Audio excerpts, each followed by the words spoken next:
సంగీతన్ hello నా పేరు డా. పురుధావన్ మరియు ఈ రోజు ఈ వీడియోలో కిడ్నీ ఫెయిల్యూర్ పేషెంట్ తీసుకోగల కూరగాయల గురించి మాట్లాడుతాము. ఒకరి కిడ్నీ పని చేయనప్పుడు క్రియాటినిన్ పెరుగుతోందని రోగి తరచుగా క్రియేటినిన్ గురించి ఆలోచిస్తాడు. కానీ అతని శరీరంలో క్రియాటినిన్ కంటే ప్రమాదకరమైనది పేరుకుపోతుందని మరియు అది పొటాషియం అని అతనికి తెలియదు. కిడ్నీ ఫెయిల్యూర్ రోగి తన పొటాషియంను అదుపులో ఉంచుకోకపోతే మరియు అది చాలా పెరిగి 7 దాటితే రోగికి ఎప్పుడైనా గుండెపోటు రావచ్చు. అందుకే ఈ వీడియో మీ అందరికీ చాలా ముఖ్యమైనది. మీరు అర్థం చేసుకోవడం చాలా ఉపయోగకరంగా ఉంటుంది. ఎందుకంటే ఏ కూరగాయ నా పొటాషియంను పెంచుతుందో ఈ రోజు మీరు అర్థం చేసుకుంటారు. ఏ కూరగాయలు నా పొటాషియంను బాగా ఉంచుతాయి. కాబట్టి అక్కడ నుండి మీ జీవితంలో కనీసం ఒక సమస్య అయినా తగ్గుతుంది, అంటే అధిక పొటాషియం. కాబట్టి పొటాషియంతో ప్రారంభిద్దాం. పొటాషియం ఎందుకు ప్రమాదకరం? మన కండరాలు పొటాషియంను కదిలించే శక్తిని ఇస్తాయి. దాని పరిమాణం శరీరంలో అవసరానికి మించి పేరుకుపోతే అదే శక్తి విషంగా మారుతుంది మరియు మన కండరాలు అలసిపోవటం ప్రారంభిస్తాయి. మరి మన శరీరంలో అతి ముఖ్యమైన కండరం ఏది? నీకు తెలుసా? నేను మీకు చెప్తాను. అది మన హృదయం. ప్రతి 2వ పంపు రక్తాన్ని తయారు చేస్తుంది. మొత్తం శరీరం మెదడు, మన ఊపిరితిత్తులు, మన ప్యాంక్రియాస్, మన మూత్రపిండాలు అవుతుంది. అందరికీ రక్తాన్ని ఇచ్చేది మన హృదయం. ఇప్పుడు ఇది కండరాల సమస్యల నిర్మాణం. ఇప్పుడు పొటాషియం పరిమాణం పెరిగినప్పుడు చెత్త ప్రభావం ఎవరిపై ఉంటుంది? దీనిపై మాత్రమే. పొటాషియం మొత్తం 7 దాటినప్పుడు ఇది పనిచేయడం ఆగిపోతుంది. ఈ పొటాషియం నియంత్రణలో ఉండాలంటే మన ఆహారపు అలవాట్లపై శ్రద్ధ పెట్టాలి. ఎందుకంటే ప్రతి ఆహారపు అలవాటులో పొటాషియం ఉంటుంది.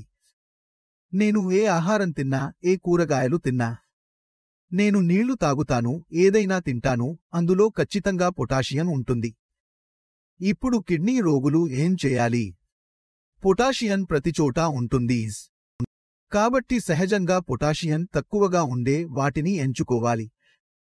ఇప్పుడు మనం వారిని ఎలా గుర్తించాలి? ఇప్పుడు మనం ఫోన్ తీసి చూడలేము ఇందులో ఎంత పొటాషియం ఉంది, ఇందులో ఎంత పొటాషియం ఉంది.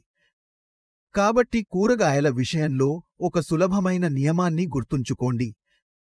నేల కింద ఏ కూరగాయ ఉన్నా గోధుమ రంగులో ఉంటుంది మరియు తినకూడదు. అప్పుడు బంగాళాదుంపలు అధిక పొటాషియం తినకూడదు. బీట్రూట్, అర్బీ, జామెకాండ్, పచ్చి బంగాళాదుంప. నేల కింద ఉండే ఈ కూరగాయలన్నీ గోధుమ రంగులో ఉంటాయి మరియు పొటాషియం చాలా ఎక్కువగా ఉంటాయి. కాబట్టి మేము ఈ కూరగాయలను పూర్తిగా తినడం మానేస్తాము.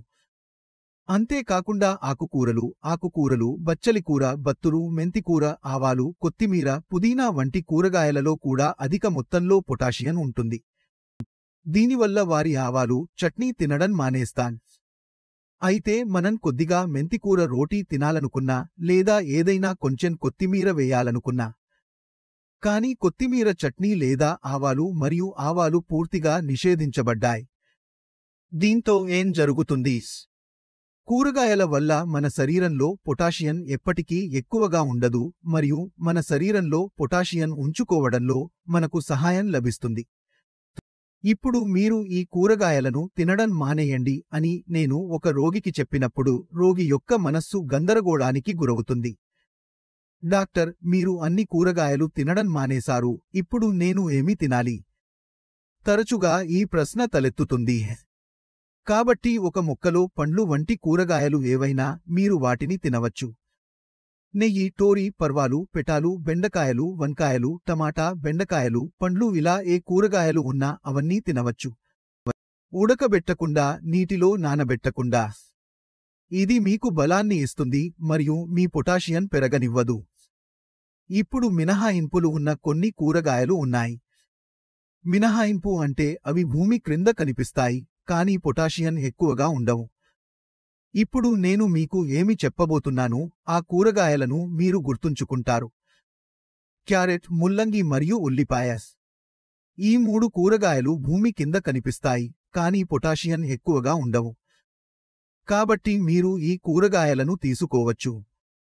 అందుకే నేల కింద ఉంచే కూరగాయల గురించి మాట్లాడేటప్పుడు బ్రౌన్ కలర్ అనే మరో షరతు జోడించబడింది. కాబట్టి ఈ కూరగాయలు గోధుమ రంగులో ఉండవు. అందుకే వీటిని తీసుకోవచ్చు. ఇప్పుడు మీ ముందు చాలా పెద్ద కూరగాయల శ్రేణి ఉంది. చాలా పెద్ద జాబితా ఉంది. ఈ కూరగాయల నుండి మీరు ఏ కూరగాయను ఎంచుకున్నా మీ పొటాషియం అవసరం కంటే ఎక్కువ పెరగదు. నియంత్రణలో ఉంటుంది. మరియు కూరగాయల వల్ల మీ జీవితంలో అధిక పొటాషియం యొక్క సంక్లిష్టతను మీరు చూడలేరు. ఇప్పుడు ఇతర కారణాల వల్ల పొటాషియం పెరుగుతుంది. పండ్లు ఉండవచ్చు మరియు ఆహార పదార్థాలు ఉండవచ్చు. మేము దీని గురించి తదుపరి వీడియోలో మాట్లాడుతాము.